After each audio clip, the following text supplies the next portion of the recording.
All right, what's up, everybody? How are you guys doing? Welcome to the very first stream on Study with Kennedy. It is me, Uche Kennedy. For those of you that have not seen me before, my name is Uche Kennedy. Welcome to the stream. It's the first stream for the year. It's the first stream for the year, and really my first communication with you guys in 2025. So congratulations on being one of the very first people I'm going to be communicating with in this year. I am incredibly excited to reach out to you guys one more time. How have you all been, USMLE students? I see some of your comments on some of the videos we have before.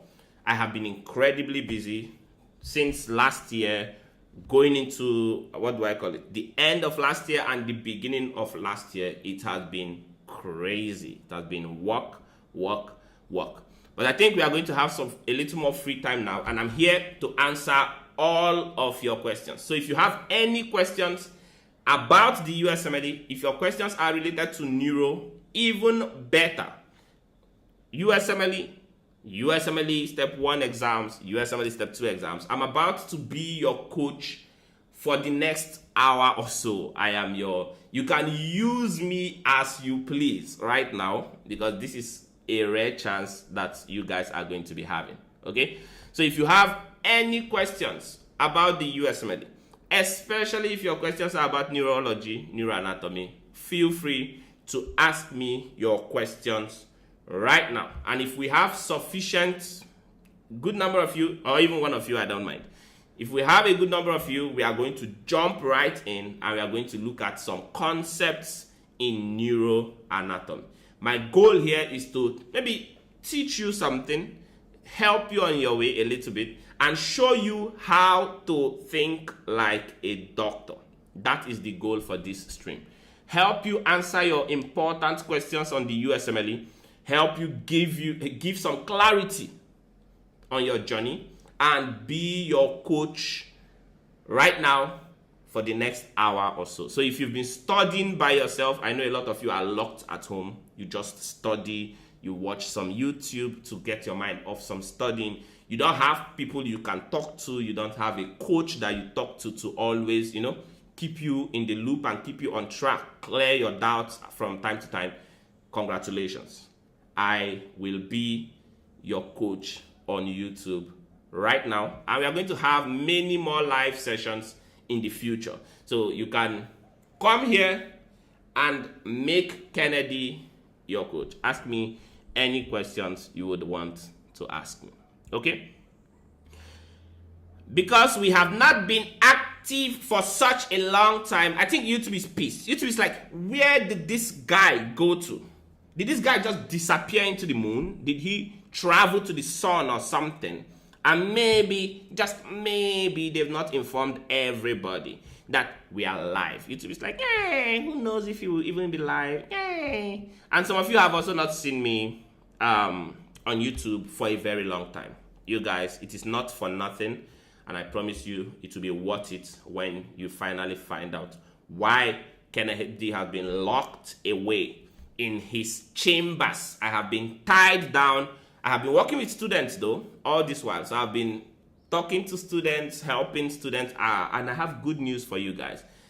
One student wrote her exam recently and got back her results, and she scored fantastic on that result. And that was a student that had failed this exam twice, her exam twice.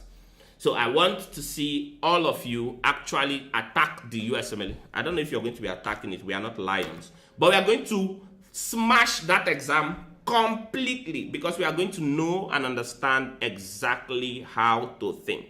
That is the goal. We are going to learn and understand exactly how to think. So if you have any questions at all related to the USMLE, any questions at all related to neurology especially, really anything you want to ask me about the USMLE, you should actually feel free to ask me. I'm not going to limit today's meeting to neuro. I'm going to make this a USMLE, I should write it up here. I'm going to make it a USMLE Q&A, and we are going to discuss concepts. Okay, we are going to talk about USMLE related concepts. So if there's anything you have problems with in your USMLE, on your studying or whatever it is, or some of you've just been doing it by yourself for so long. Maybe you've been studying by yourself for so long and you feel like you're all alone, nobody understands you. If you have questions that you would have loved to ask a coach if you had one, this is the time for you to ask your questions. Okay, you are fortunate. I'm glad to be your coach here on YouTube. So whenever I am live, I will be your coach. Okay, if you catch me live on YouTube, I will be your coach for however long I am live for, and you can ask me any question, from your Q banks questions, from whatever you have studied, any confusions you have. You can literally prepare them, and whenever Kennedy goes live, you bring all those questions and you ask me those questions live, and I will respond to every single one of them. I will take my time to break down whatever concepts you have that you want me to respond to. Okay? So that's where we are at, and that's what we are going to be doing. So if you're preparing for the USMLE, if you're watching me, let me know right now where you're watching me from. Let me know, when are you writing your exams? How long have you been preparing for your exams for? And how has it been? Are you enjoying the USMLE ride? Are you having fun preparing for the USMLE? What are the obstacles you have faced? I can understand that some of you have faced a lot of challenges on your journey to the USMLE. That is why I have come today. I have left working with my students one-on-one, and I want to be your coach on here. Okay? So if you are watching me on YouTube, you're one of my subscribers on YouTube, feel free to leave a comment, leave a question so that I can respond to your question. Okay? I'm going to wait a little bit for your questions to start coming in. I'll wait a little bit for your questions to start coming in. Boom, boom, boom, boom. What's the best resource to use on the USMLE? You can ask me questions about your resources, questions about how to approach your Q banks, how to anything really. As far as it is related to the USMLE, I am here to answer you. That's my job today. My job today is to answer you, to respond to all of your questions. Okay? So let's go. Let's have your questions. Don't be shy. Don't be shy. No question is a stupid question. So if you have a question, feel free to ask me your question. Feel free to ask me your questions. Okay? Be confident and bold. Be confident and bold and ask me your questions, you guys. I want to respond to your questions. I'm about to be someone's coach. So imagine if I stream thrice a week, and you catch all my streams. You basically have a coach for the rest of your USMLE preparation. Just make sure you arrange your questions, prepare your questions, and be ready to ask me those questions whenever I am live. If you catch me live, I will be responding to every question you have related to the USMLE. Okay? So let's do that. Let's do that. Let's do that. Okay, I'm going to wait a while for people to start coming in, and then I will be taking your questions. If you have a question, please leave it in the chat. Ask me a question in the chat. Anything at all. USMLE, neurology, question related to anything. During your preparation, have you had any question? Do you have any question you wish someone would have helped you clarify? Then welcome to the live. I'm going to be your coach for the next however long I'll be streaming for. I'll be live for. Okay? So if you have any questions related to the USMLE, this will be the time for you to ask. Okay?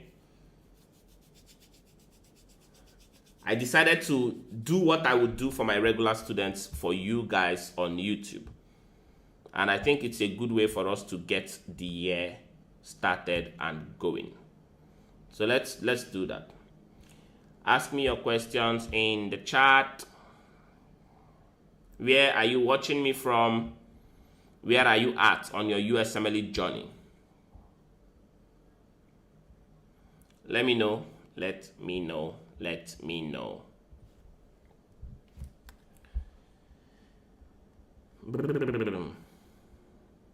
I think I would have loved to do some questions though, but I can't do keyword questions on YouTube like that. That would not be feasible. Otherwise, we would have gone through a set of keyword questions.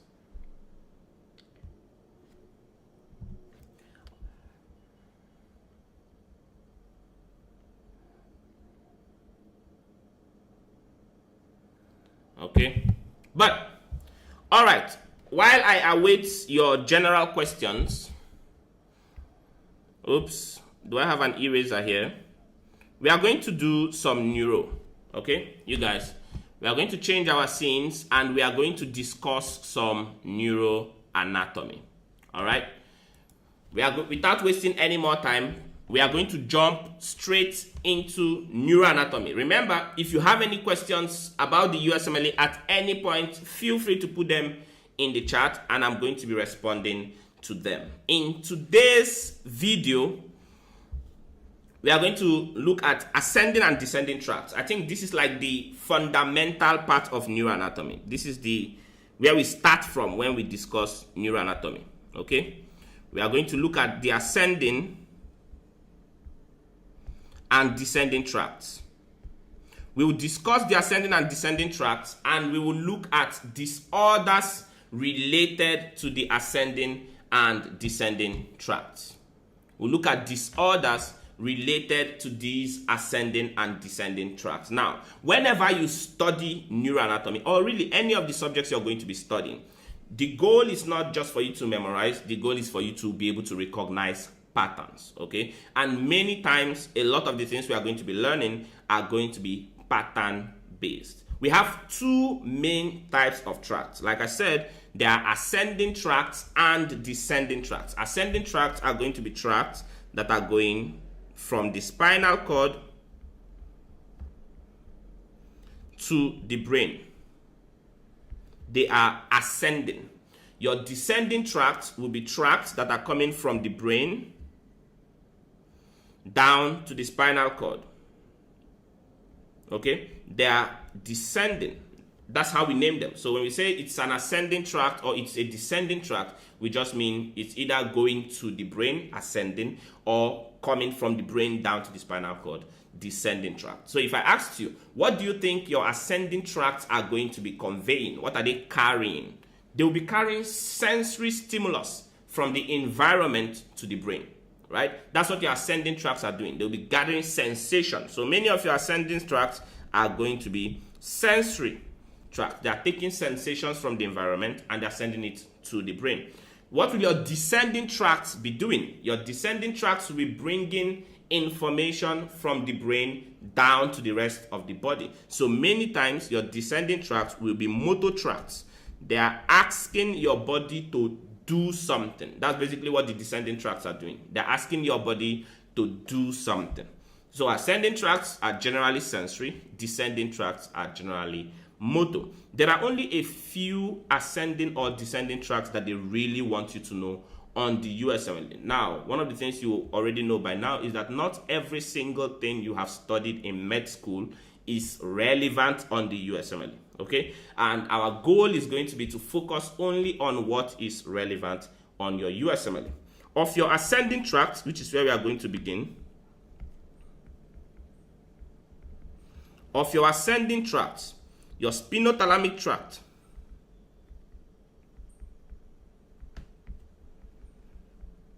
will be important. Your dorsal column, and your dorsal column actually continues up on the brainstem as your medial lemniscal pathway. So the dorsal column medial lemniscal pathway is the second one we are going to consider. And the third one that is important is the spinocerebellar tract.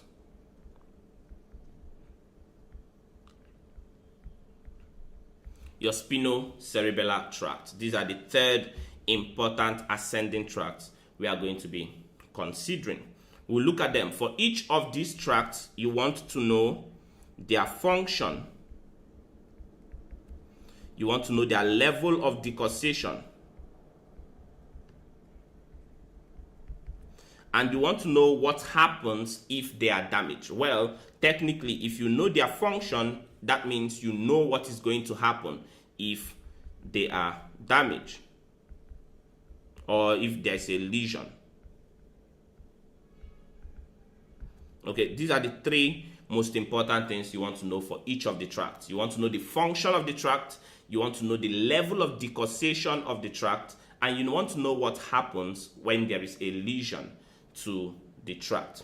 Before we jump into talking about the tract, I would like us to look at what we call a monosynaptic reflex arc.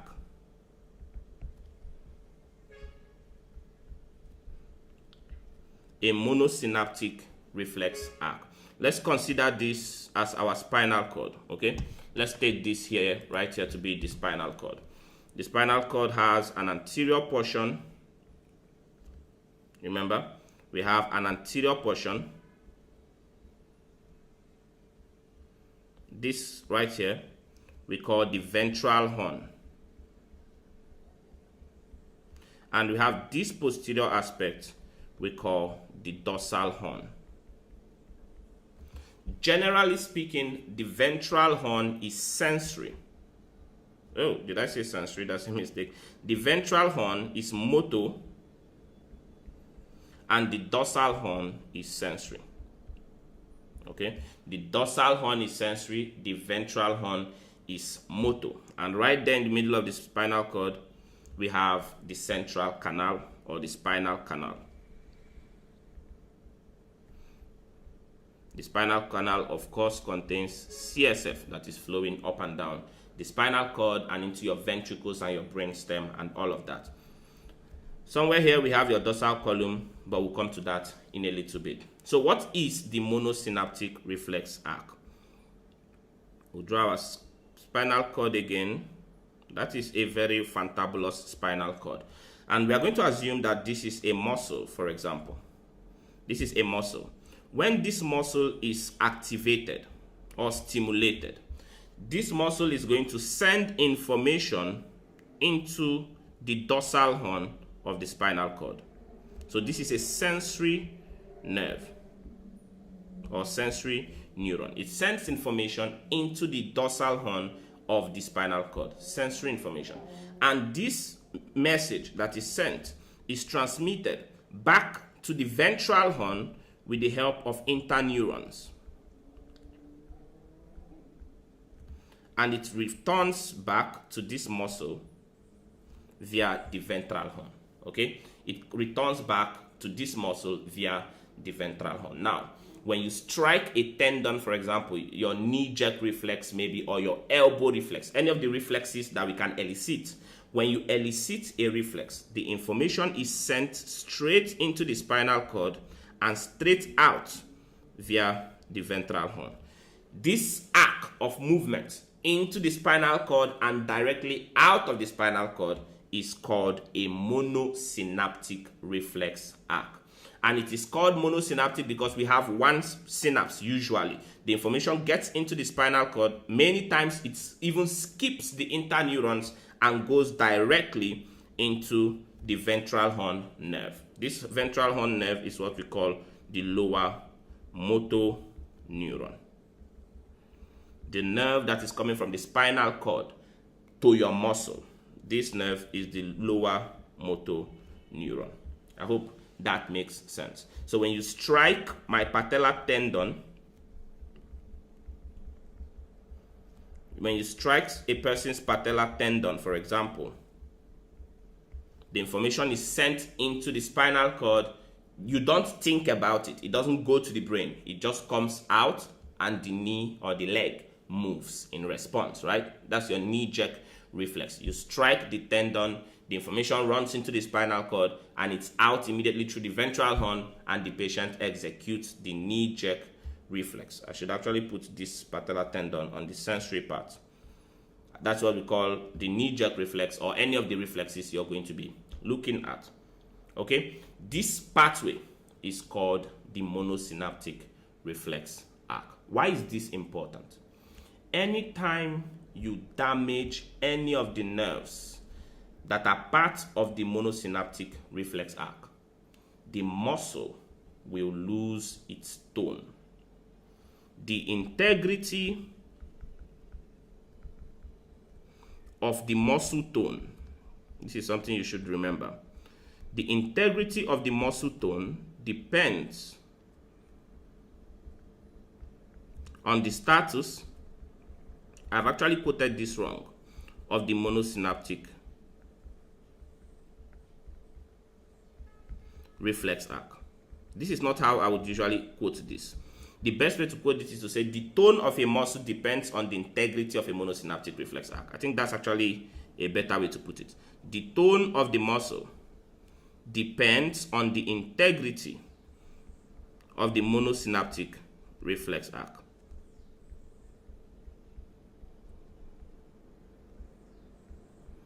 The tone of a muscle depends on the integrity of a monosynaptic reflex arc. Okay, so what that means is if you damage any of the components of the monosynaptic reflex arc, the muscle will lose its tone. If you damage any of the components of the monosynaptic reflex arc, the muscle will lose its tone. So whether we are talking about lower motor neuron lesions, which is what we are going to be talking about most of the time, damage to any of these parts of this monosynaptic reflex arc will result in loss of muscle tone. Now that we've gotten that out of the way, we are going to jump right in and begin looking at your ascending tracts. The ascending tracts go from the spinal cord to the brain. We have a nerve that is coming from a certain part of the body. We have a nerve that is coming from a certain part of the body into the spinal cord. We are going to start by looking at the spinothalamic tract.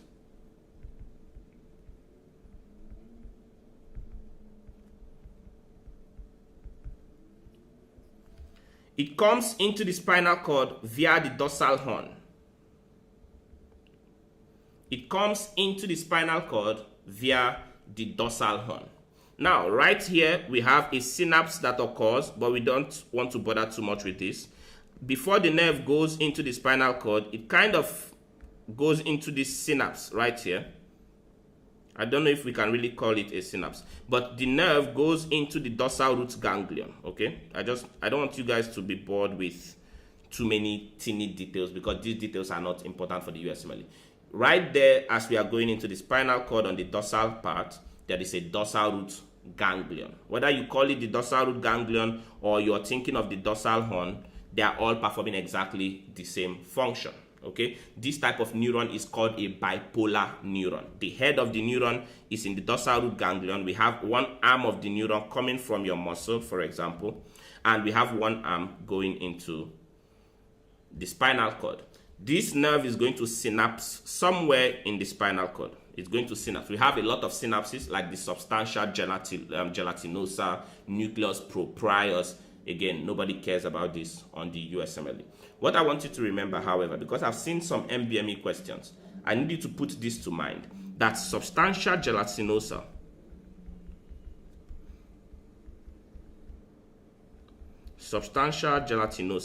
which is a synapse for your spinothalamic tract, okay?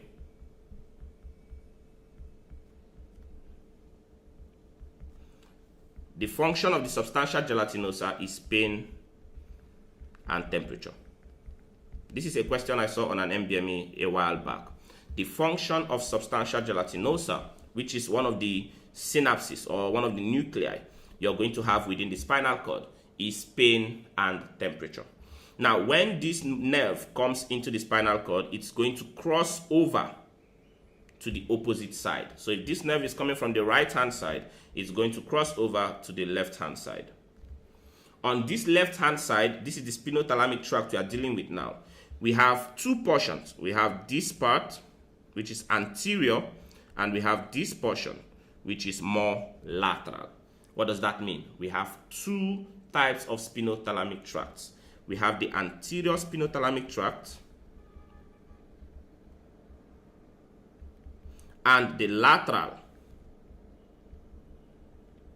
spinothalamic tract. The anterior spinothalamic tract and the lateral spinothalamic tract. We are not trying to differentiate them here. We don't care about differentiating them. Just know that the spinothalamic tract comes into the spinal cord, it crosses over to the opposite side, meaning that the spinothalamic tract from the right hand side ends up on the left hand side. And then it begins to ascend to the brain. It begins to ascend to the brain. This spinothalamic tract is going to travel all the way to the thalamus. It's going to travel all the way to the thalamus, and that's your thalamus. The thalamus is an egg-shaped structure, and on the side of the thalamus we have this nucleus that we call VPL, the ventro-posterolateral nucleus of the thalamus. The ventro-posterolateral nucleus of the thalamus. Your spinothalamic tract is going to synapse in the ventro-posterolateral nucleus of the thalamus, and then another set of fiber is going to continue all the way to the brain. Look at this pattern. If you recognize this pattern, that means you already know exactly all you need to know about the traveling and the pathway of the spinothalamic tract. It arises somewhere in the body, like we can see here.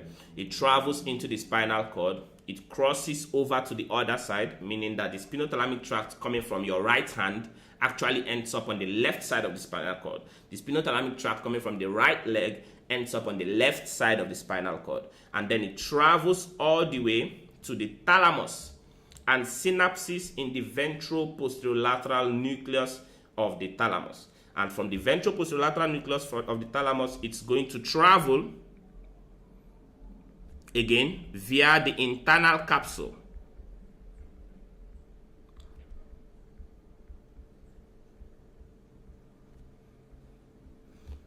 to the brain, to the sensory areas in the brain. It's going to travel via the internal capsule to the sensory areas of the brain. If you're trying to be specific, around area 3 to 1. Don't worry about the classification. That's Brodmann classification, not very important for the USMLE. To the sensory areas of the brain. I told you earlier that with these spinothalamic tract, for example, you want to know the function of the tract. There are two types of spinothalamic tract. We saw the anterior spinothalamic tract, and the function of the anterior spinothalamic tract is crude touch and pressure.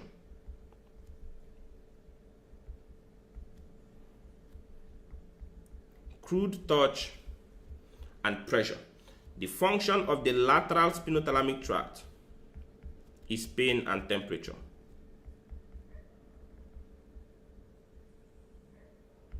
Okay? The function of the anterior spinothalamic tract is crude touch and pressure. The function of the lateral spinothalamic tract is pain and temperature sensation. So if you feel pain, someone pinches you and you feel pain, it is your spinothalamic tract that carries that information to the brain, specifically your lateral spinothalamic tract. And when we are talking crude touch, like rough, crude touch, that would be the function of the anterior spinothalamic tract. The substantia gelatinosa is one of the synapses you have for the spinothalamic tract within the spinal cord. The function of substantia gelatinosa is pain and temperature. It's one of those things that you don't really need to bother about the detail of it, but just have it at the back of your mind, because I have seen an MBME question on that before. Now, what about the level of decussation? When we say level of decussation, we really mean where it crossed over, okay? The level of decussation is the point at which the tract crossed over to the other side. Your spinothalamic tract, if you noticed, crossed over at around the level of the spinal cord. So it came into the spinal cord and it went over to the other side, like you can see here, right?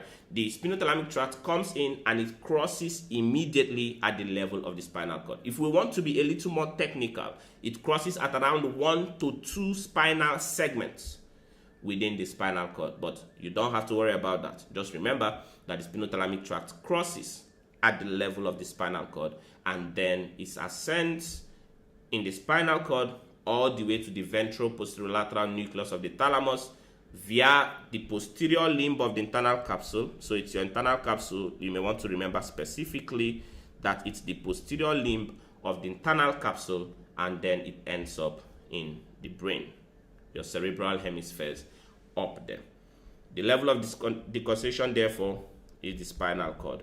And then some of you may be asking, Kennedy, why is it important for me to know the level of decussation? It's important to know the level of decussation because if you know the level of decussation, you know how injuries to this tract are going to behave. So if I tell you that someone had, someone had a stroke, a right-sided stroke in their brain, which part of their body will suffer a loss in pain and temperature? You can easily tell me it's going to be the left side of the body because you know that your spinothalamic tract crossed over at the level of the spinal cord. So anything that happens to the spinothalamic tract is always going to be contralateral. So when we talk about the spinothalamic tract, now we can talk about lesion. If there is damage to the spinothalamic tract anywhere at all in the body, it will always be contralateral. So bear that in mind. Lesions to the spinothalamic tract are always contralateral.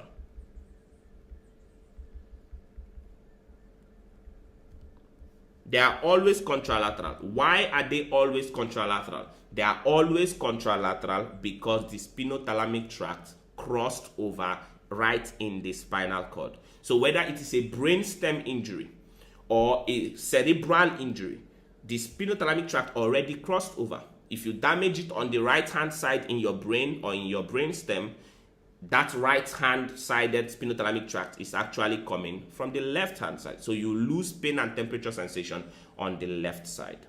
I hope that makes sense. Okay. Now, the next tract we are going to look at is the dorsal column.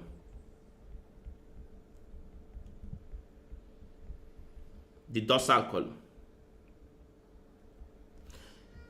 The function of the dorsal column is modern. It's more fine kind of function, okay? Vibration, for example. Fine touch. If you remember, we had mentioned earlier that the function of the anterior spinothalamic tract is crude touch. The function of the dorsal column is vibration, fine touch, 2-point discrimination.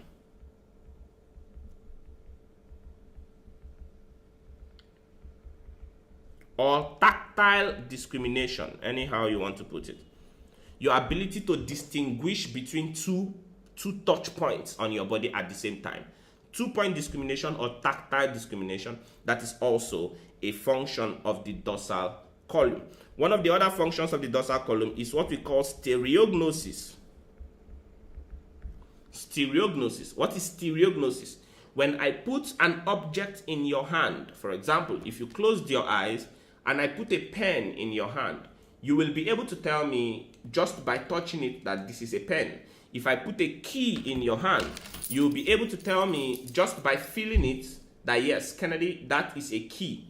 How are you able to recognize objects just by feeling them? That is called stereognosis, and that is a function of the dorsal column. You want to remember that. So it does all of those things, okay? Vibration, fine touch, 2-point discrimination, stereognosis, and I almost forgot one, proprioception. Proprioception. In some books, proprioception will be described as position sense.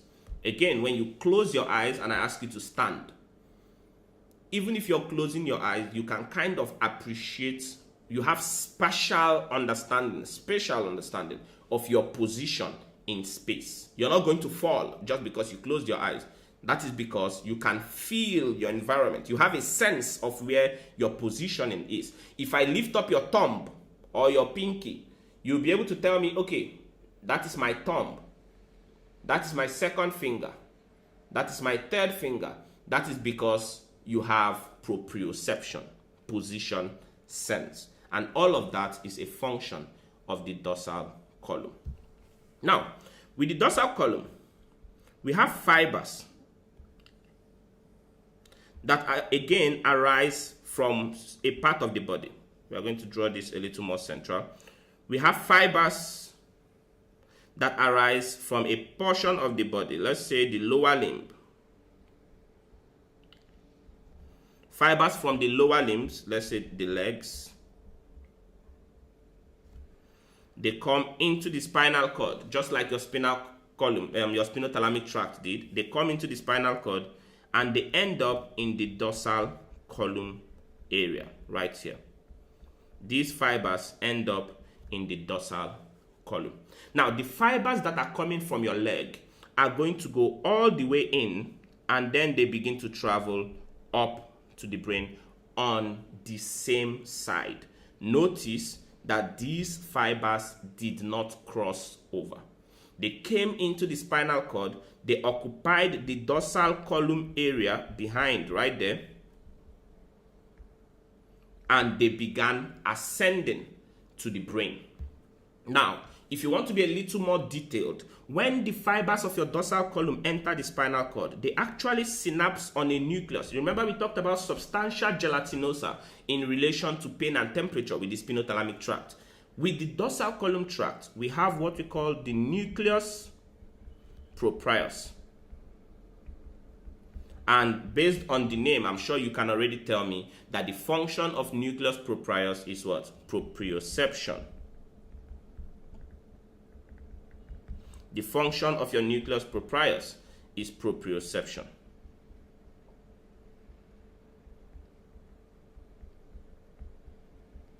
The function of the nucleus proprius is proprioception.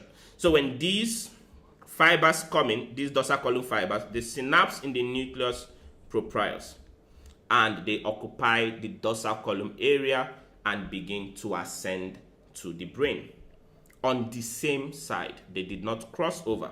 Now, when they get to the base of the brainstem, right there, at the base of the brainstem, these fibers are going to synapse for the first time in one of the nuclei that we have there.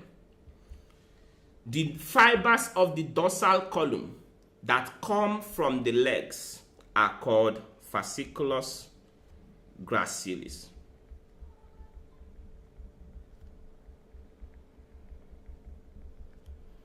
The fibers that come from the lower limb are called fasciculus gracilis. They come from the legs. They are called fasciculus because they are arranged in form of a fascicle. They are roundish like that. They are arranged like a fascicle.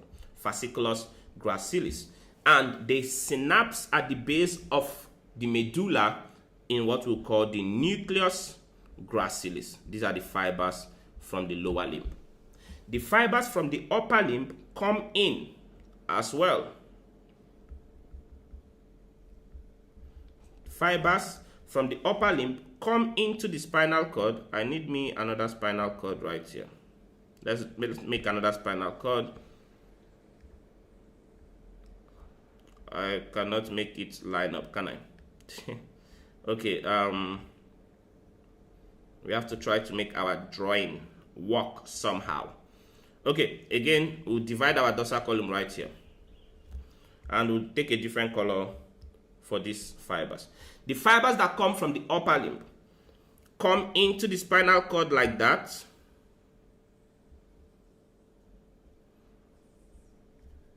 Not here. Kennedy cannot draw today. You guys Pardon me. The fibers from the upper limb come into the spinal cord like that, and they don't cross over the fibers that were already there. One of the things you would like to bear in mind is the organization of these fibers, the arrangement of these fibers, okay? So they come in and they sit by the side of the fibers from the lower limb, right there. And they travel without interference into their own nucleus at the base of the medulla.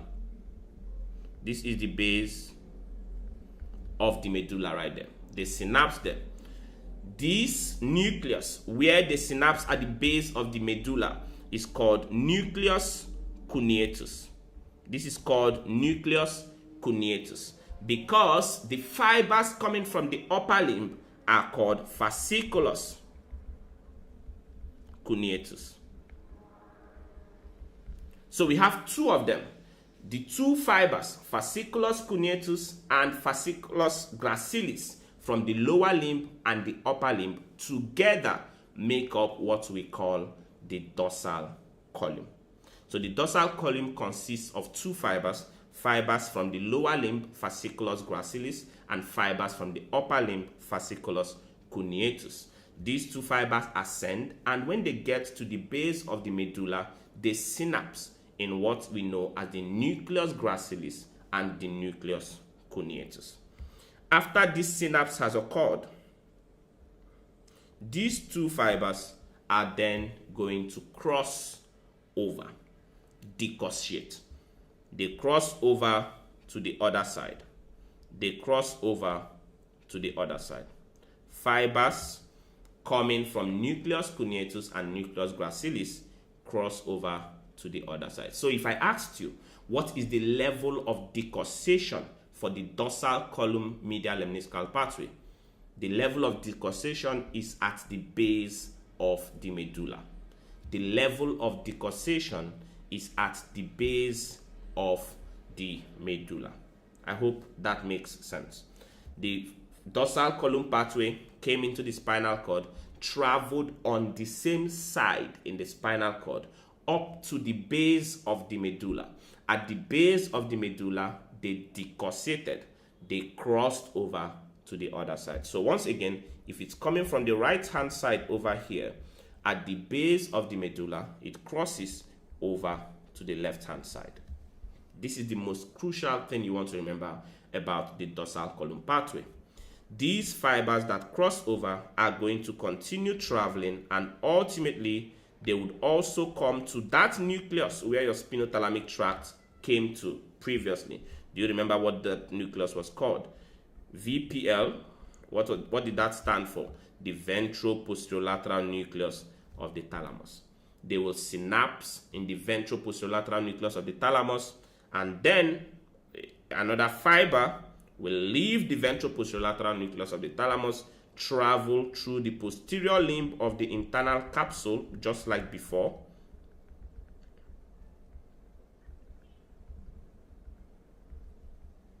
The posterior limb of the internal capsule, and end up in the sensory areas of the brain. Area 3, 2, 1. Somatosensory cortex. This basically is your dorsal column. What is the implication of what we have just described? If you understand this, you'll be able to break down all those neuro questions, localize the lesion. They would make a lot of sense. So let's look at what and why this is important. If you have a spinal cord injury, if a person has a spinal cord injury, a lesion within the spinal cord, they are going to lose function on the ipsilateral side. So let's talk about lesions here. Dorsal column lesions. What happens when there is a lesion to the dorsal column?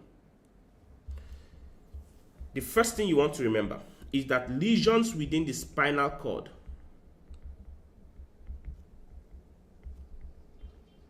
lesions within the spinal cord are always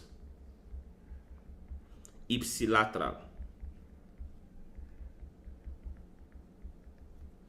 Lesions within the spinal cord are always ipsilateral. So if you damage this, if someone has an injury to the spinal cord and you damage the dorsal column, they are going to have an ipsilateral loss of vibration, loss of proprioception, ipsilateral loss of fine touch, 2-point discrimination, ipsilateral astereognosis, and we'll talk about that in a little bit. But what if someone has a lesion within the brain stem? What if someone has a lesion within the brain stem or above the spinal cord in general? Now, lesions within the brain stem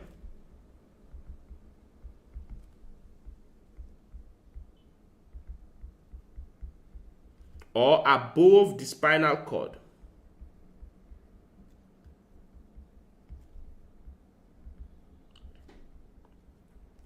are always contralateral.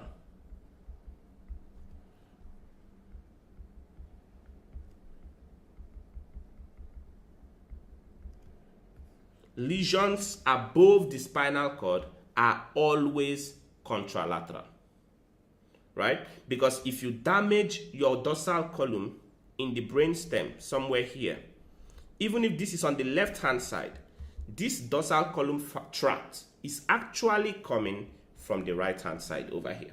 Do you see that? If you damage the dorsal column in the brain stem, even though you're damaging it here, for example, on the left-hand side, that tract actually originated on the right-hand side. So lesions above the spinal cord. And why did that happen? Because of the decussation that happened at the level of the medulla. Sometimes this is called the great motor decussation. Sorry, the great sensory decussation, not motor. It's called the great sensory decussation.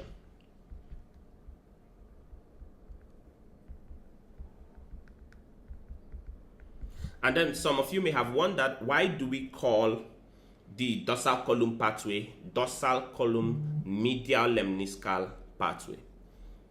It's because, like I mentioned earlier, they occupy the dorsal column of the spinal cord. So we call them dorsal column.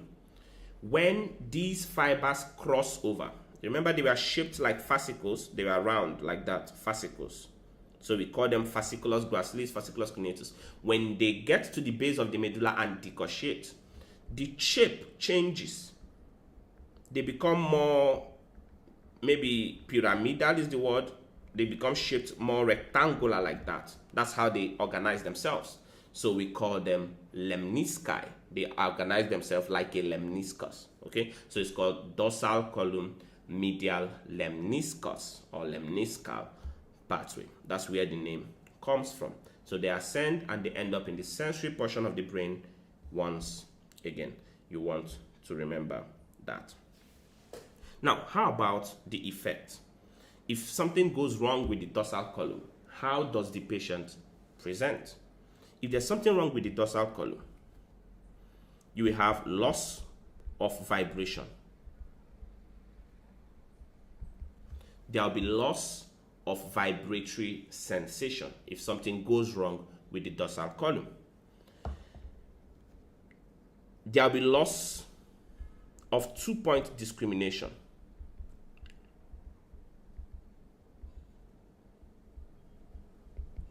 There will be loss of 2-point discrimination. There will be astereognosis.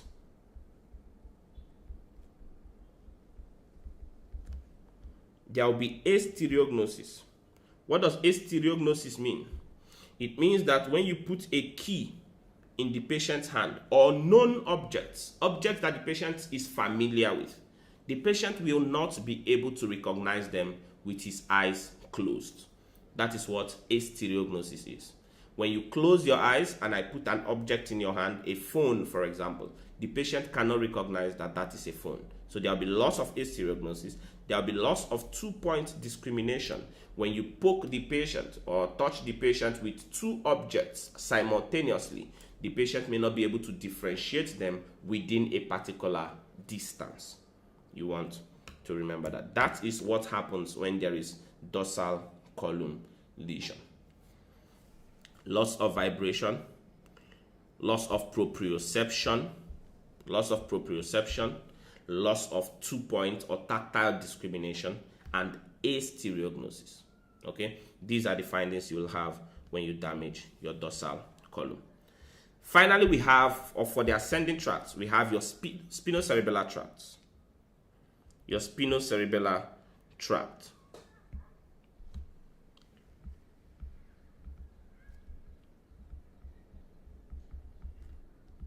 The spinocerebellar tract. If you notice, the name literally says spinocerebellar. That means that this tract is going from the spinal cord to the cerebellum. We don't need to discuss too much on these tracts. Just remember that with your spinocerebellar tracts, they just come into the spinal cord, occupy the lateral part or the posterior part, right? Sorry, the posterior part or the anterior part, really, it doesn't matter. They occupy either the posterior part or the anterior part of your spinal cord. So we'll say posterior spinocerebellar tract, anterior spinocerebellar tract, okay? So there are actually two of them, anterior spinocerebellar tract and posterior spinocerebellar tract. What do you think is the function of the spinocerebellar tract? The function of the spinocerebellar tract is balance. It's basically the function of the cerebellum, okay? Balance, coordination. So I like to think of it as balance for the most part. These fibers come into the spinal cord and they just ascend on the same side to the cerebellum. They come into the spinal cord and they ascend on the same side to the cerebellum. That's all. On the same side. So whenever you damage these fibers, it doesn't matter whether you damage them in the brainstem, you damage them in the spinal cord, they did not cross over. Lesions to the spinocerebellar tract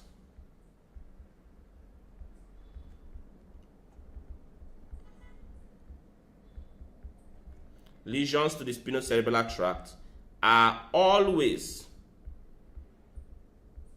ipsilateral. Lesions to the spinocerebellar tract are always ipsilateral. You want to remember that. Lesions to the spinocerebellar tract are always ipsilateral. I just remembered something I might have missed when we talked about the dorsal column, medial lemniscal pathway. When there is damage to the dorsal column pathway, you want to remember that these people are going to have positive Romberg sign. This is what you get when you do this off the fly. But I prefer to teach these lectures off the fly like this because it allows you actually hear my thought process and it allows me to teach them to you the way I think of them in my mind. That's the goal here, right? Positive Romberg sign. What is positive Romberg sign? On your vignette, they are going to tell you that when the patient is asked to close his eyes, he fell or he was going to fall if not for the nurse that caught him or something of that nature. They will describe a patient that when asked to close his eyes cannot appreciate his position, spatial space, okay? So when you close your eye, you still have a sense of your environment because your dorsal column is working. But in patients that have dorsal column damage, when you ask them to close their eyes, they cannot appreciate their position in space. And so these patients will tend to fall. That is what we call positive Romberg sign, okay? That is what we call positive Romberg sign. I've seen them describe it a couple times in some vignettes. So you want to remember that. Now, back to your spinocerebellar tract. Lesions of the spinocerebellar tract are always ipsilateral. Lesions to the spinocerebellar tract are always ipsilateral. Ipsilateral ataxia. There will often be ataxia, okay? Ipsilateral ataxia. You want to remember that. These are the ascending tracts that are important for the USMLE. They want you to know the spinothalamic tract. They want you to know the spinocerebellar tract. They want you to know the dorsal column medial lemniscal pathway. The other tract that is important is your descending tract. The descending tract.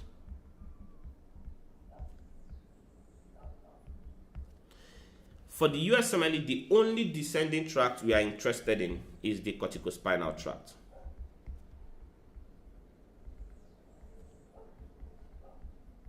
The only descending tract we are interested in on the USMLE is the corticospinal tract. The corticospinal tract arises in really 3 areas of your brain. It starts on area 4. Some of the fibers arise on area 4, which is the primary motor cortex. Okay, you don't need to know the numbers and exactly what they do, but if you know it, you'll be happy. The primary motor cortex, area 4, area 6, your secondary motor cortex, and I think on your area 3, 2, 1, your sensory cortex.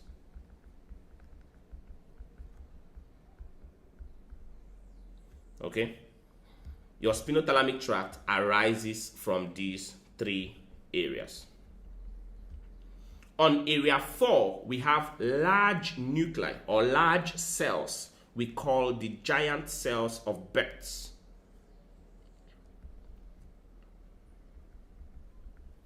The giant cells of Betz. You don't need to worry about those cells, but those are cells that contribute immensely to the corticospinal tract.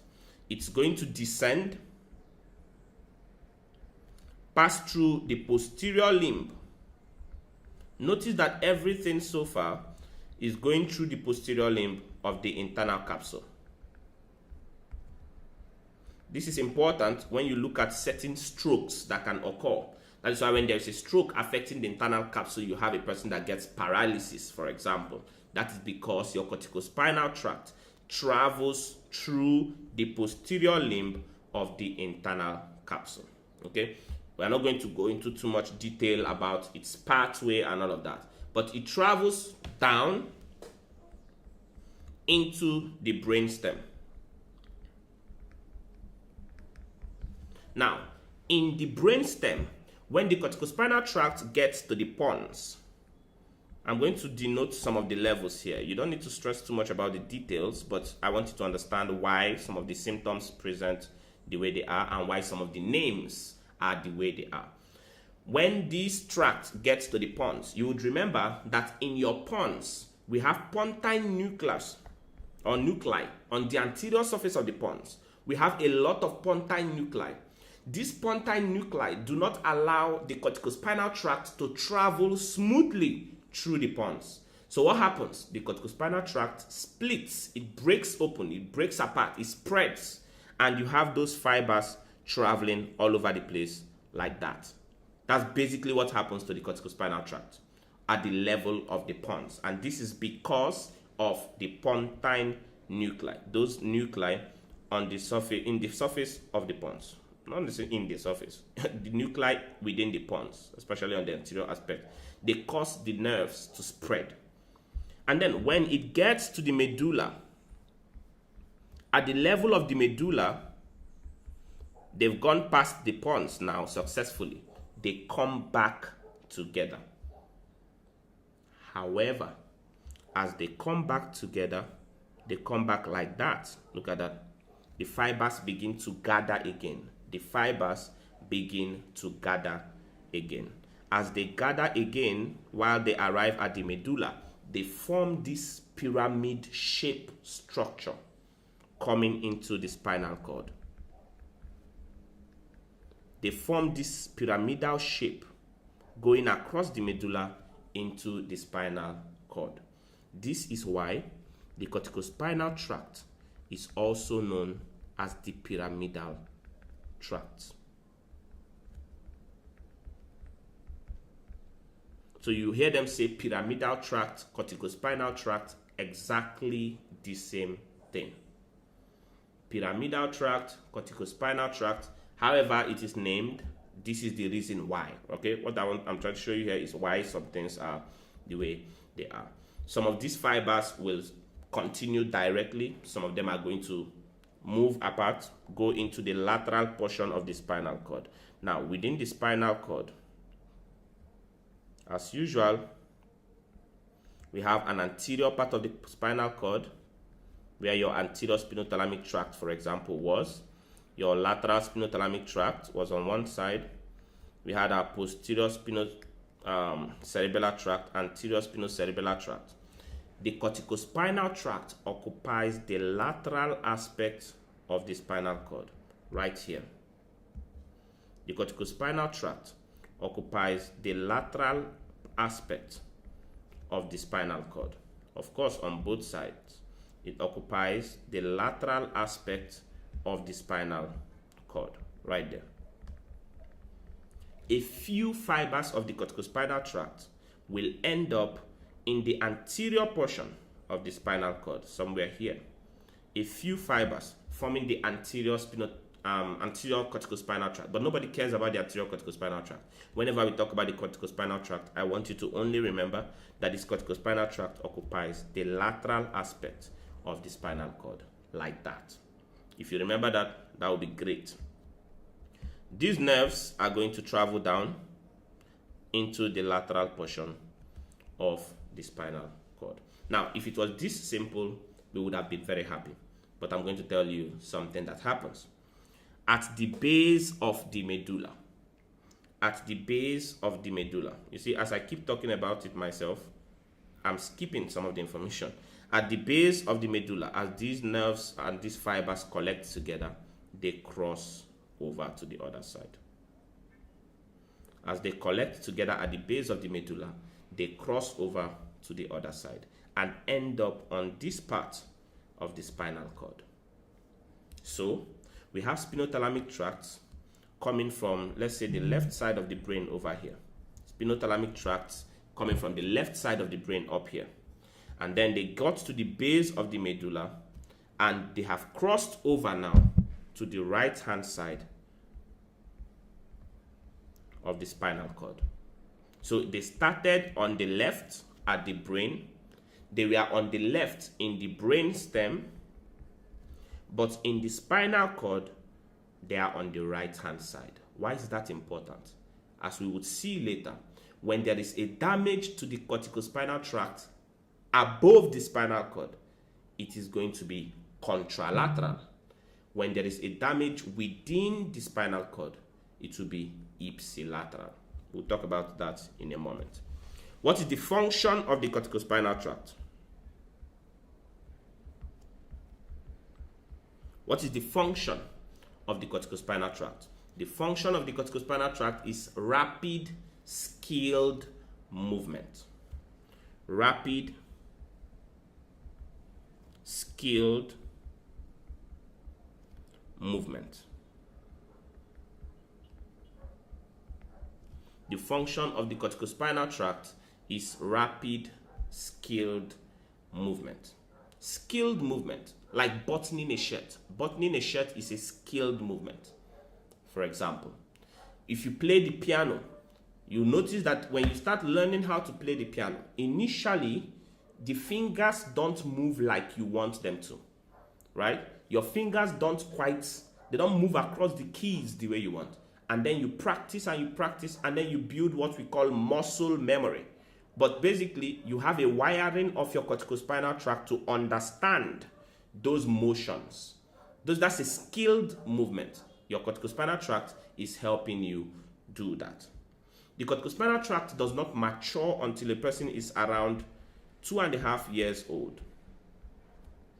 Meaning that children, even if you try to teach them, very young children, they will not be able to button their shirt properly. Maybe if they fiddle with it for a while, they might accidentally get it, but they don't quite know how to button a shirt because that is a skilled movement. So the function of the corticospinal tract is rapid, skilled movement. The second thing you want to remember is that the corticospinal tract is also known as the pyramidal tract. The corticospinal tract is also known as the pyramidal tract. Number 3, the corticospinal tract is also called upper motor neuron. The corticospinal tract is also called upper motor neuron. When we talked about the monosynaptic reflex arc, we saw the lower motor neuron coming from the anterior horn of the spinal cord. The upper motor neuron comes from the brain, from the cerebral hemispheres, all the way to the spinal cord. Corticospinal tract, from the cortex to the spinal cord. And what does it do?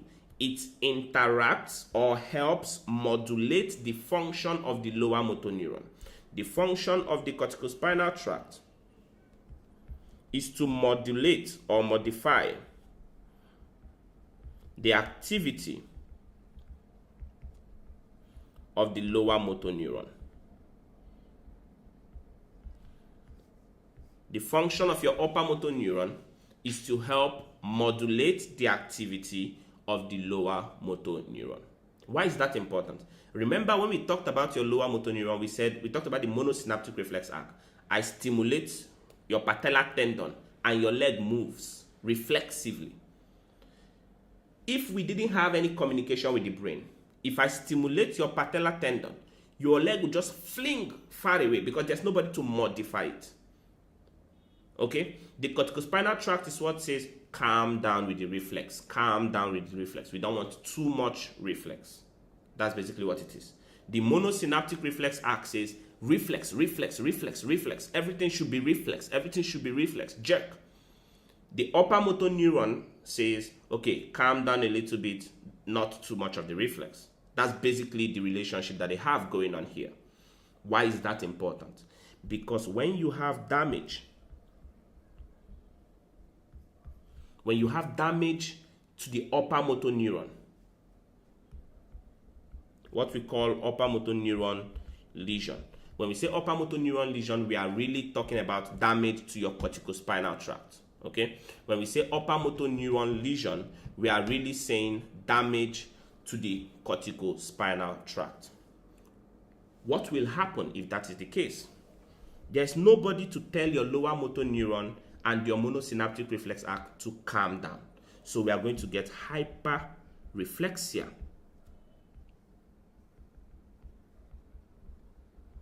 The reflexes are excessive. The reflexes are excessive. Hyperreflexia. Because we have damaged the upper motor neuron whose function it was to tell your lower motor neuron, okay, calm down with the reflex. The other thing your lower motor neuron did was maintain the tone of a muscle. If you remember, we mentioned that the tone of a muscle depends on the integrity of the monosynaptic reflex arc. So your monosynaptic reflex arc wants to do tone, tone, tone, excessive tone. Your upper motor neuron lesion says, okay, this is enough tone. This is as much tone as we want. So when you damage the upper motor neuron now, there is nobody to say that's enough tone. You just have excess tone. That is what we call hypertonia. So in upper motor neuron lesions, we have hyperreflexia, we have hypertonia as well. The other feature you're going to find is positive Babinski sign. Positive Babinski sign in upper motor neuron lesion. Essentially, when the bottom of the foot is stroked, when you stroke the bottom of the foot like that, you're going to elicit extension of the big toe and fanning out of the fingers. Okay, that's what positive Babinski is. Extension of the big toe or of the toe, not like this, a small toe, and fanning out of the digits. Extension of the toe and fanning out of the digits. This is what positive Babinski sign is. Okay, the patient will also have this hyperreflectic jerky movement, what we call spastic paresis. They have spastic paresis. spastic paralysis. Another thing you're going to find in patients with upper motor neuron lesion is that because there is excessive tone on the muscle, if you try to pull their hands apart like that, you try to ask the patient to put his hands together and you try to separate their hand, it's going to be very difficult.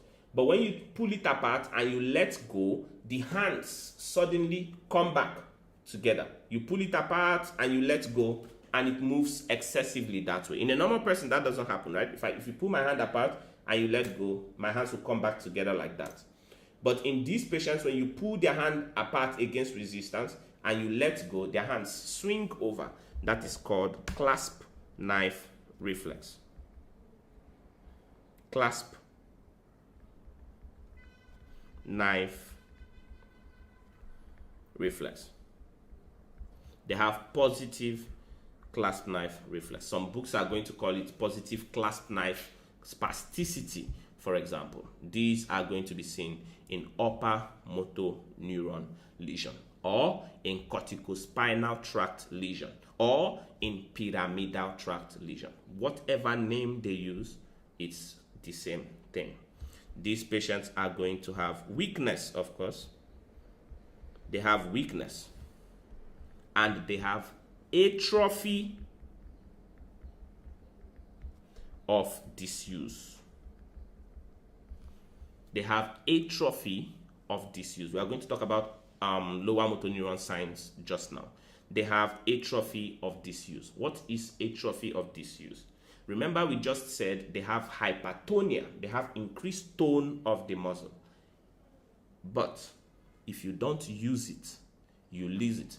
You lose it when you remove the nerve stimulation of a muscle. When you remove the nerve or endocrine stimulation of a muscle, the muscle is going to undergo atrophy. It's like if you don't go to the gym, or well, if you don't go to the gym, then you're just not going to notice any difference. But for persons that go to the gym and have big muscles, when they stop going to the gym, nothing is wrong with them.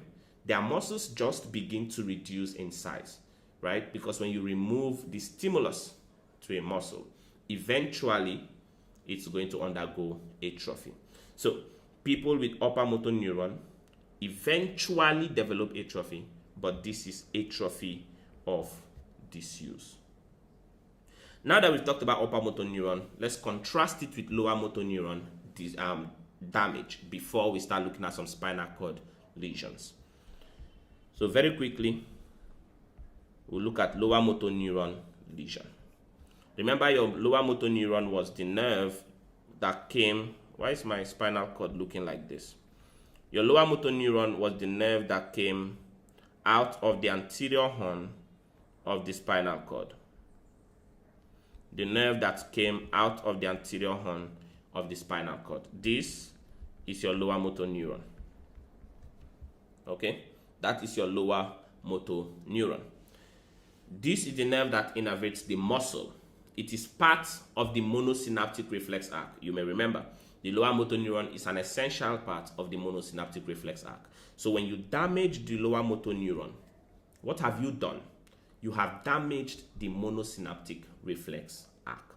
We stated earlier that the integrity, or not the integrity, the tone, the tone of a muscle depends on the integrity of the monosynaptic reflex arc. The tone of a muscle depends on the integrity of a monosynaptic reflex arc. What does that mean? If you damage this lower motor neuron, you have damaged or destroyed the integrity of the monosynaptic reflex arc. So the muscle tone will suffer. When you damage the lower motor neuron, you disrupt the integrity of the monosynaptic reflex arc, and the muscle tone will suffer. So these patients here will have hypotonia. They lose muscle tone. Of course, they are going to become weak. They will have weakness. They will have atrophy. They don't have any innervation for their muscles at all, so they are going to have atrophy of the muscle. What happens to those reflexes? The monosynaptic reflex arc, its function was reflex, reflex, reflex. Well, what do you think is going to happen to the reflex now that we've damaged the lower motor neuron? There will be areflexia. Areflexia or hyporeflexia. Basically, there is no reflex. That's what you want to know. Then there is an interesting concept that we say all the time, very few people understand the meaning, and it's fasciculations. When you cut an electric wire, let's say there's a cable, a power cable that runs across, I don't know, a town or a city or whatever, and that power cable cuts and falls to the ground. It is no longer supplying electricity to the neighborhoods downstream, wherever it was supposed to be going. But there is still power in the cable, right? You cut it, so this was the cable. We cut the cable here. The power was coming this way to supply this house over here. Now, there is no power here because we've cut the table, We've cut the cable over here. But we still have power on this part of the cable. That is what we mean. That's what happens when we damage the lower motor neuron. You no longer supply the muscle downstream, but you still have power in the proximal part of the neuron. From time to time, some of this electrical current is going to stimulate the muscles. It's not going to be enough to stimulate the entire muscle, but it's going to be able to stimulate a few fibers of the muscle. This will cause them to twitch. Okay? So imagine I damage my nerve, my whole muscle is weak, but there are tiny currents still acting on a little bit of the muscle, causing little twitching to be seen within these small muscle groups. This is what we call fasciculation.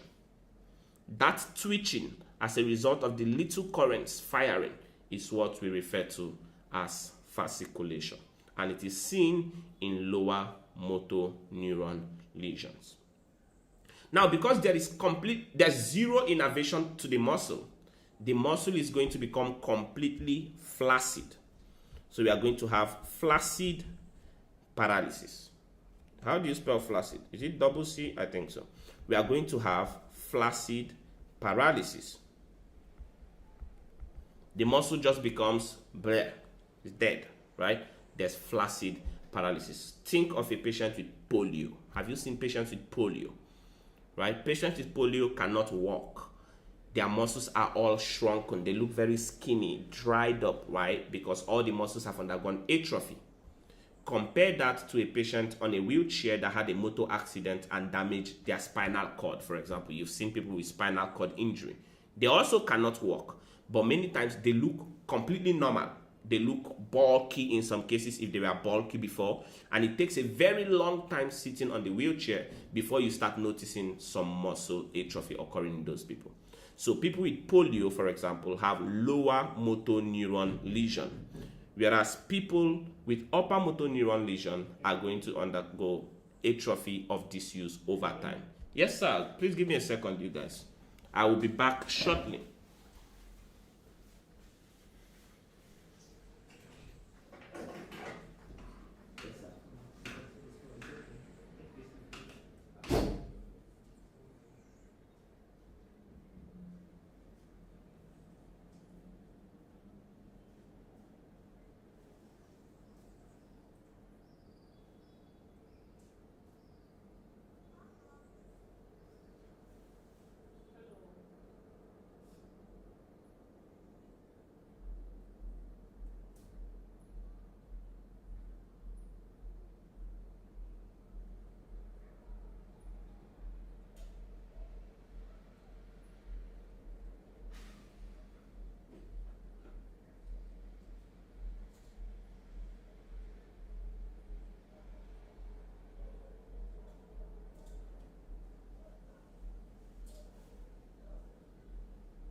All right, I'm back. Where did we stop? Sorry for that, you guys. I had to help get some things intact, okay?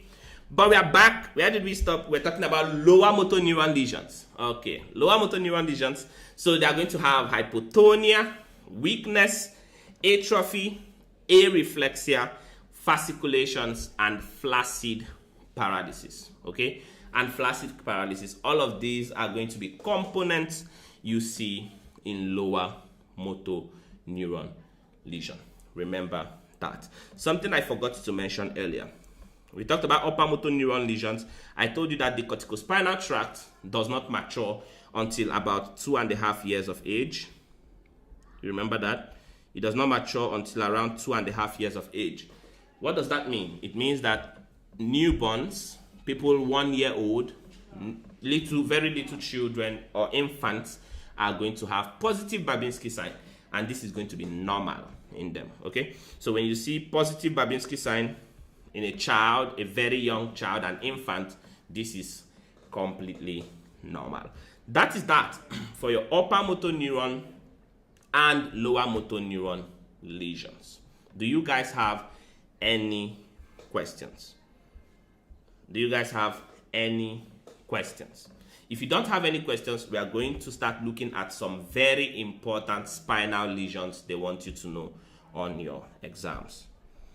We'll look at spinal cord lesions.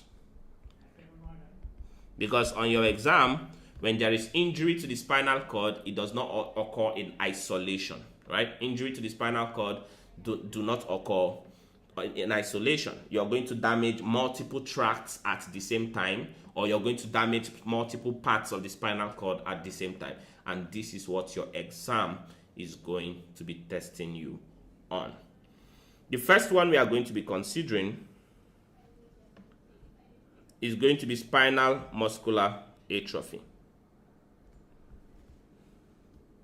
Spinal muscular atrophy. In spinal muscular atrophy, you are damaging the anterior horn of the spinal cord. You're damaging the anterior horn of the spinal cord, okay? This condition is spinal muscular atrophy. Spinal muscular atrophy. You're damaging the anterior horn of the spinal cord. Except in this case, nobody actually damaged it. This is actually congenital damage.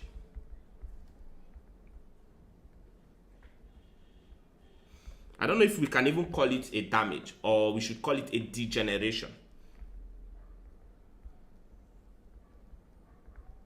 Okay, a congenital degeneration of the anterior horn of your spinal cord. Congenital degeneration of the anterior horn of your spinal cord. Why will somebody have a congenital degeneration, and what do they want you to remember on your exam? On your exam, they want you to remember two things. First of all, that this is autosomal recessive inheritance. This was an MBME question somewhere. This is autosomal recessive inheritance. The gene is the SMN1 gene.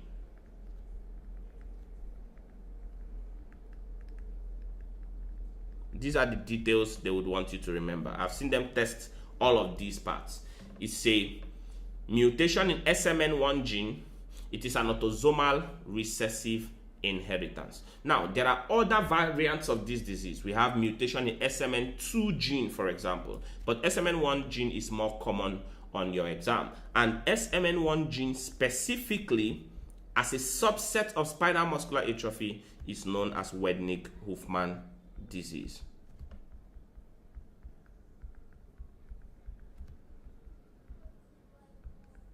Is known as Wednig-Hoffmann disease. The SMN1 gene mutation, that variant of spinal muscular atrophy, is called Wednig-Hoffmann disease.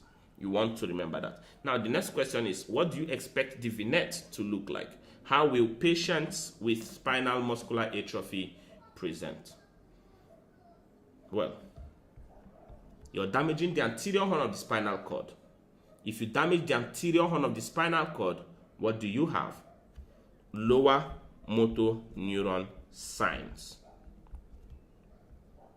You're going to have lower motor neuron signs. So there'll be weakness, right? Complete weakness in these babies. These people are going to be very little babies. There'll be complete weakness in these babies. These babies are often described as floppy babies. They are often described as having floppy, almost like floppy baby syndrome, but I don't want to say floppy baby syndrome because I'm sure you've learned floppy baby syndrome for something else. Do you remember what infection or what toxicity we associated with floppy baby syndrome? I hope you said botulinum toxin.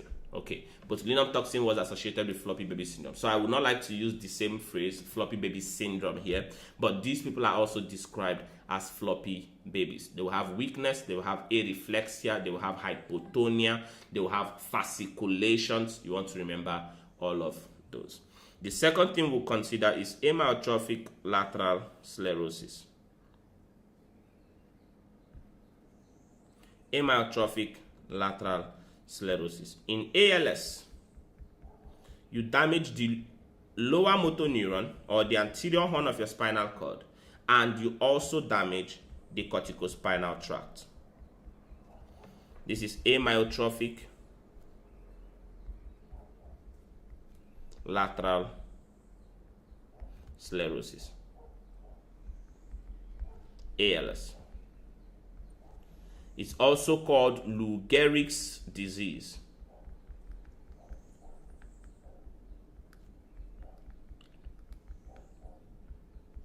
What do they want you to remember on your exam about ALS? They want you to remember that patients with ALS have pure motor signs. Patients with ALS will have pure motor signs. They want you to remember that they have no sensory signs.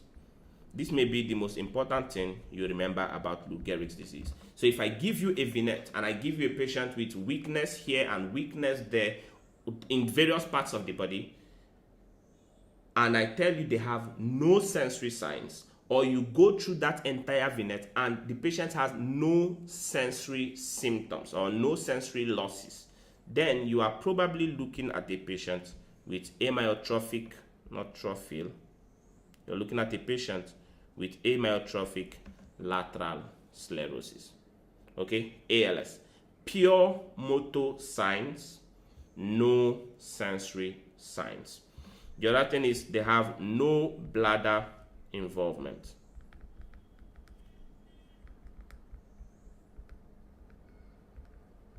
They have no bladder involvement. One of the things you want to know also with amyotrophic lateral sclerosis, ALS, is that when we talk about the pure motor signs, ALS affects upper motor neuron. It affects the upper motor neuron. It affects the lower motor neuron. So you're going to have upper motor neuron signs. You're going to have lower motor neuron signs. You're also going to have corticobulbar sign.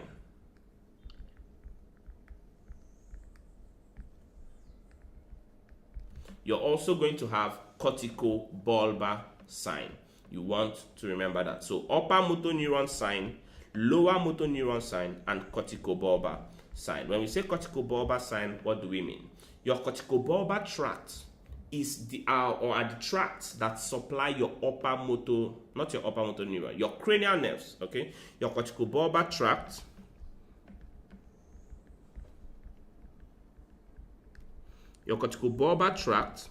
is the tract that supply the upper, I keep saying upper motor neuron, okay, call them upper motor neuron of your cranial nerve. Okay, so the corticobulbar tracts are like the upper motor neuron of the cranial nerve. It's stuck in my head in a particular way, so I have to bring it out like that. It's the upper motor neuron of your cranial nerve. So what does that mean? When you damage these upper motor neuron of your cranial nerves, we are going to have some cranial nerve signs. Things like dysarthria. If you remember, your vagus nerve and speech, dysphagia. Again, your vagus nerve, difficulty swallowing. We may get respiratory failure.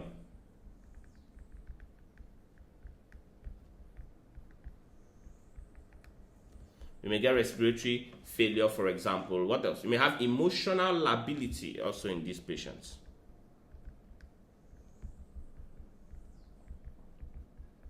Again, notice that with all of these things happening, there is no sensory deficit. No sensory deficit. How do you treat patients with Lou Gehrig's disease? You treat them with riluzole.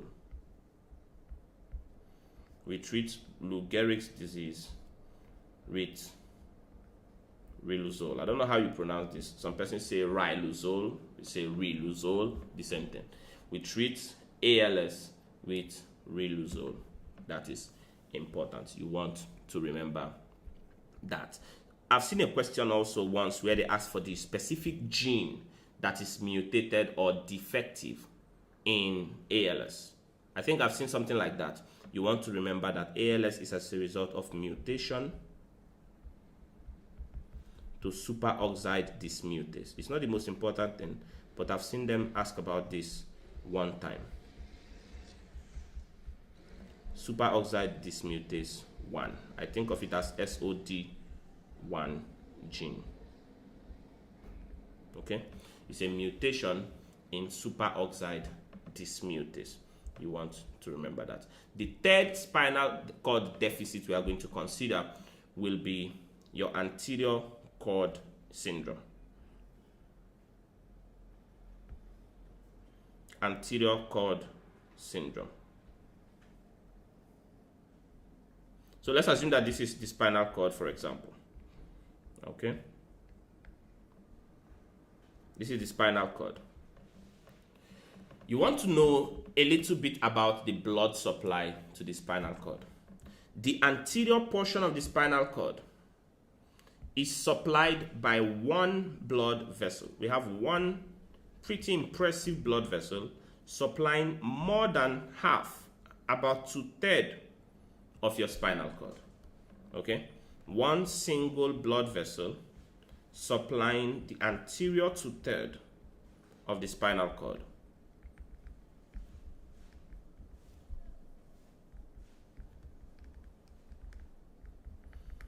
This is the anterior spinal artery.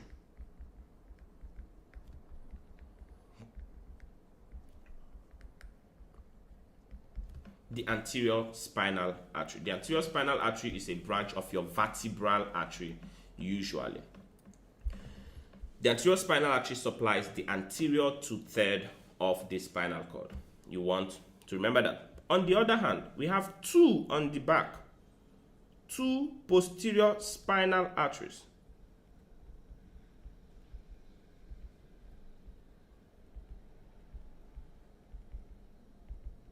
Two posterior spinal arteries supplying the posterior 1/3 of the spinal cord.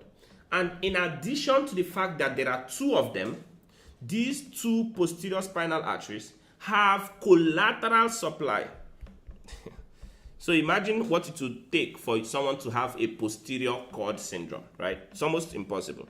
They have collateral supply from the artery of Adam-Kiewicz.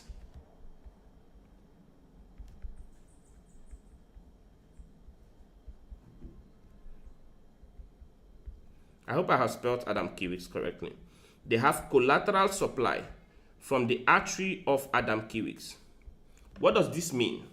The implication, therefore, is that you are hardly going to have posterior cord syndrome, but we can easily have anterior cord syndrome in persons with atherosclerosis, for example. So one of the main risk factors for anterior cord syndrome is going to be atherosclerosis. We may have an atheromatous plaque, for example, get into the anterior spinal artery, occlude that artery, and cause ischemia to the anterior two-thirds of the spinal cord. You want to remember that. In anterior spinal artery, syndrome or anterior cord syndrome, which is what we get when you damage the anterior spinal artery or occlude the anterior spinal artery. In anterior cord syndrome, you have damage to the anterior two-thirds of the spinal cord, like we mentioned. But notice that it spares the dorsal column. It spares the dorsal column. So how do you think these patients may present? How do you think these patients may present? Somewhere here, we had the anterior spinothalamic tract. We had the lateral spinothalamic tract. We had the posterior spinocerebellar tract. Somewhere here. The posterior spinocerebellar tract. We had the anterior spinocerebellar tract. We had your corticospinal tract on both sides. The corticospinal tract. You will notice that all of these tracts have been affected. All these tracts have been affected in this anterior cord syndrome. So how will a patient with anterior cord syndrome present? Becomes the question we need to answer. How will a patient with anterior cord syndrome present? You can start walking through each of the tracts that will be affected. You say, okay, the corticospinal tract is involved, right? The corticospinal tract is involved. So we are going to have upper motor neuron signs bilaterally. Usually, do you see that? Upper motor neuron deficits bilaterally. All these deficits will be below the lesion. Very important. We are also going to have lower motor neuron signs bilaterally. What about your spinothalamic tract? The spinothalamic tract is going to be damaged. So we are going to have loss of pain and temperature bilaterally as well. Loss of crude touch and pressure as well. All of these symptoms will be present bilaterally in anterior cord syndrome. The next thing we are going to look at is syringomyelia. Syringomyelia. We have a spinal cord like that. What happens in syringomyelia? We have the central cord canal right there, or the spinal canal right there. In syringomyelia, you have the development of a syrinx within the spinal canal. The development of a syrinx within the spinal canal. That is what happens in syringomyelia. We have a syrinx develop and begin to expand within the spinal canal, like that. Look at that. As it grows bigger and bigger, it begins to affect whatever nerves are in its vicinity. As it grows bigger and bigger, it begins to affect whatever nerve is in its vicinity. If you remember, we mentioned that this corticospinal tract, did I say corticospinal? The spinothalamic tract came into the spinal cord and crossed over to the anterior and lateral parts of the spinal cord. So when you have a syrinx here, when you have a syrinx, this guy growing within the spinal cord, when you have this syrinx growing, you can imagine how it's going to compress on your spinothalamic tract, right? a syrinx growing within the spinal cord, within the spinal canal, and expanding, you can imagine that it will first affect your spinothalamic tract as they cross over bilaterally. So how do you expect a patient with syringomyelia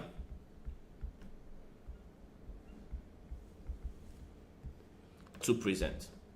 How do you expect a patient with syringomyelia to present? They have loss of pain and temperature bilaterally. They have loss of pain and temperature bilaterally because you're going to be damaging the spinothalamic tract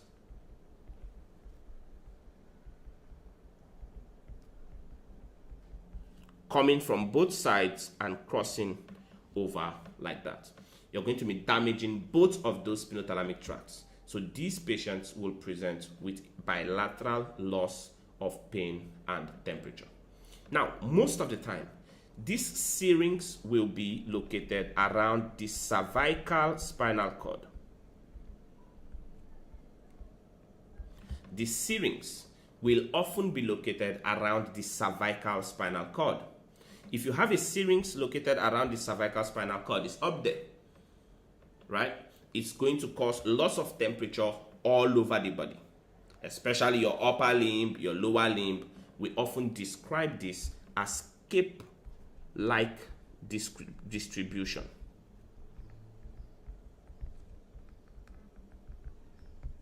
Cape-like distribution, meaning it's like you wear a coat, a cape. It covers from your shoulder down. That kind of thing is how people with syringomyelia will experience loss of pain and temperature. How do you know a person has syringomyelia on your exam?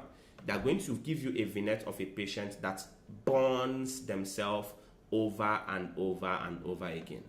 A patient with recurrent burn injuries. They don't feel pain when they get burnt. They can put their hands on the stove and roast. Okay? Their hands could roast, and maybe if they don't smell their hands smelling like goat's meat or something, they don't even notice that they are burning up. That is how syringomyelia presents. Bilateral loss of pain and temperature in cape-like distribution. You want to remember that. Now that reminds me, do you remember any conditions that are associated with syringomyelia? Do you remember any conditions in the brain stem, closer to the brain stem, associated with syringomyelia? I hope you said anode-Chiari malformation. You want to remember that syringomyelia is associated with anode-Chiari malformation. Specifically, anode-Chiari 1 malformation. Syringomyelia is associated with Chiari 1 malformation. Now, of course, if nothing is done and the syrinx keeps growing bigger and bigger and bigger, eventually this syrinx will affect other tracts, right? My Siri is hearing me talk to it, but I'm not talking to it. But eventually, the syrinx is going to affect other tracts. However, on your exam, most of the vignettes that are going to be given you are going to be vignettes where the patient is just going to have loss of pain and temperature. Okay? The patient is going to have loss of pain and temperature. You want to remember that. Whenever I say syrinx, I activate my Siri here and she wants to talk to me, which is kind of cute, but I'm not ready for that right now. All right, next we are going to look at tabes dorsalis. Tabes dorsalis. I think we are going to do a few questions related to spinal cord injuries in our next session. Okay. Next we'll look at tabes dorsalis.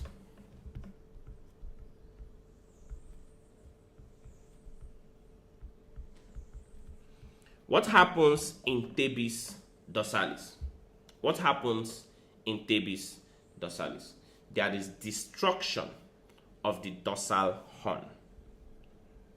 That's how I want you to remember it.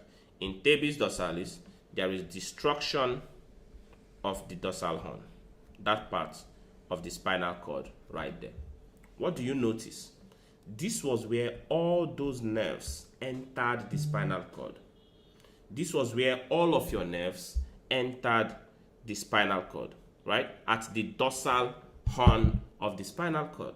So when you damage the dorsal horn of the spinal cord, what do you think is going to happen? All your sensory nerves that were entering the spinal cord will be damaged. So in tabes dorsalis, there will be a loss of sensory function. You want to note, of course, that your dorsal column will be affected. Your fasciculus gracilis, fasciculus cuneatus, they all went through the dorsal horn of the spinal cord. Notice that you did not damage the ventral horn. We did not damage the ventral horn. Your spinocerebellar tract is affected. So, what are we saying here? Spinothalamic tract is affected.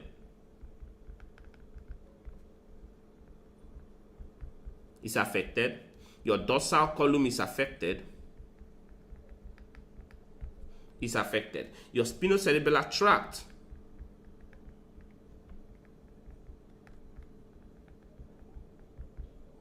is also affected. All of these ascending tracts or sensory tracts are basically going to be affected. So how do we expect this patient to present? They'll present with sensory ataxia because of spinocerebellar tract involvement. They'll present with sensory ataxia. Sometimes they'll describe it as progressive sensory ataxia. Progressive sensory ataxia. Because of dorsal column involvement, you will have loss of vibration, loss of proprioception,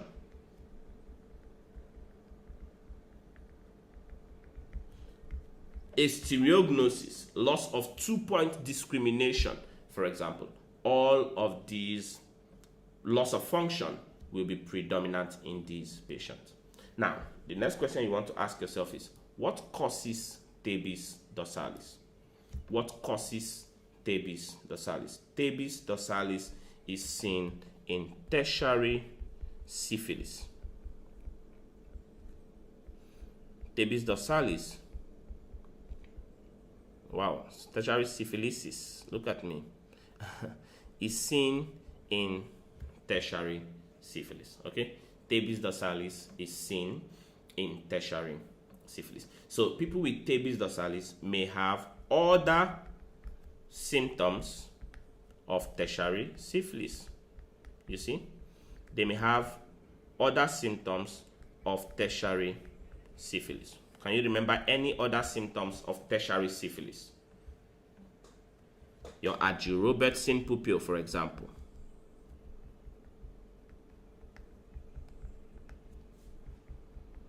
Argyro-Robertson pupil will be one of them, right?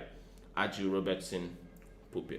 You want to remember that. They may have some pains, joint pain, shooting pain. There's a lot of features that they will describe to you related to tertiary syphilis. They may also tell you that RPR is positive, or some form of VDRL tests, some form of syphilis test may be positive in these patients. You want to absolutely remember that. The last thing I would mention here before we finish, and then we'll come back to do questions related to this in the next session, is B12 deficiency.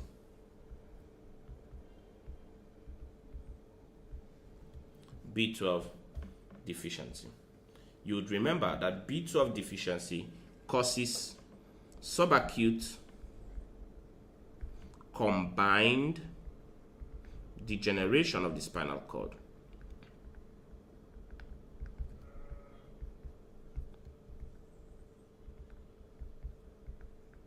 subacute combined degeneration of the spinal cord is often seen in B12 deficiency. So, what exactly is subacute combined degeneration of the spinal cord? Subacute combined degeneration of the spinal cord is damage to specific parts of the spinal cord. The most important ones are your corticospinal tract and your dorsal column.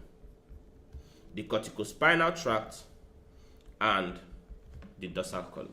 This is what subacute combined degeneration of the spinal cord is. Why does that happen? In B12 deficiency, if you remember, just B12 and B9 had elevated homocysteine. You remember that from biochemistry? But B12 also had elevated methylmalonic acid.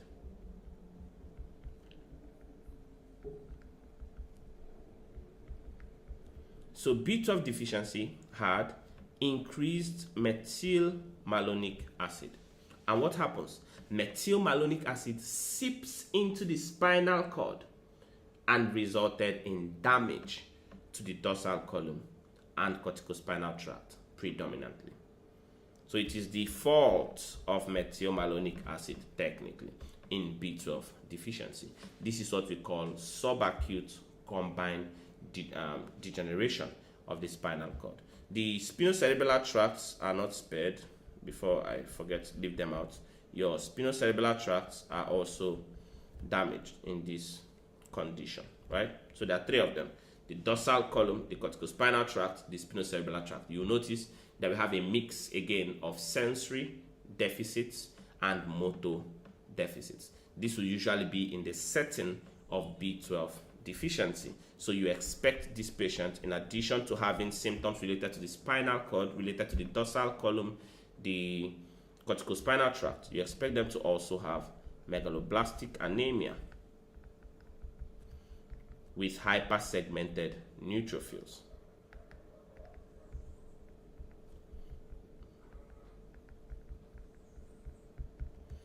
You expect them to have megaloblastic anemia with hypersegmented neutrophils, right? In addition to that, they're going to have symptoms related to the tracts that are damaged here. So dorsal column, loss of vibration, loss of proprioception, maybe positive Romberg sign.